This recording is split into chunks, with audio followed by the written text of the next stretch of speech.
Il y a une semaine, j'ai dit Pour moi, le meilleur jeu d'ambiance, c'est Top 10. Le plus surcoté, c'est Blanc Manger Coco. Si vous jouez à ça, vraiment, revoyez votre humour. et ça a débattu dans les commentaires, les gens étaient divisés. Il y avait clairement deux camps, ceux qui aiment blanc manger coco et ceux qui ont du goût. Parce que le vrai problème avec blanc manger coco, c'est même pas que c'est une excuse pour dire des trucs racistes et sexistes sous la protection de l'humour noir, c'est que tu ne crées même pas de blagues.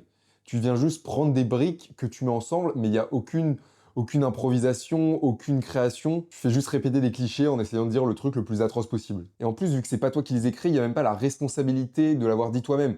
Genre dans un jeu d'impro, quand tu dis un truc atroce, tout le monde se dit wesh, qu'est-ce qu'il vient de dire là? Et tu comprends que c'est tout de suite pas si facile de dire des trucs horribles. Mais du coup, pour pallier à ça, je te propose trois petits jeux hyper drôles où l'humour vient vraiment de toi, où tu vas vraiment improviser quelque chose de drôle. On commence avec Pigeon Pigeon, tu prends une carte qui pose une question de culture générale hyper compliquée, genre en mode en 1956, le maire de San Andreas avait une particularité, qu'est-ce que c'était? Toi, t'as la réponse, tu vas venir inventer deux autres réponses, tu soumets les trois aux autres, et ton but c'est qu'ils se trompent. C'est super marrant, si t'arrives à inventer des trucs drôles, c'est top, et surtout t'as la satisfaction d'avoir niqué tout le monde. En deux, un peu plus connu, il y a Mamie Moule Maki, c'est littéralement un petit bac, sauf que toutes les catégories changent à chaque fois. Et les catégories, c'est un peu n'importe quoi, souvent des trucs qui te poussent à dire des belles conneries, et moi quand je joue, je rajoute des bonus de points pour toutes les réponses marrantes, et c'est super drôle. Et enfin, Petit meurtre et fait divers, c'est un jeu d'impro où il y a un coupable, des innocents et un inspecteur, et l'inspecteur va interroger tout le monde à tour de rôle pour qu'il fasse une impro de 30 secondes. Tous les innocents ont trois mots les mêmes qu'ils doivent placer, et le coupable a trois mots différents. Sauf que les innocents, ils sont avec le coupable, donc ils vont rajouter des mots pour faire n'importe quoi et embrouiller l'inspecteur. Le coupable, il va essayer de trouver les mots des innocents pour les rajouter dans son texte. Bref, c'est super marrant.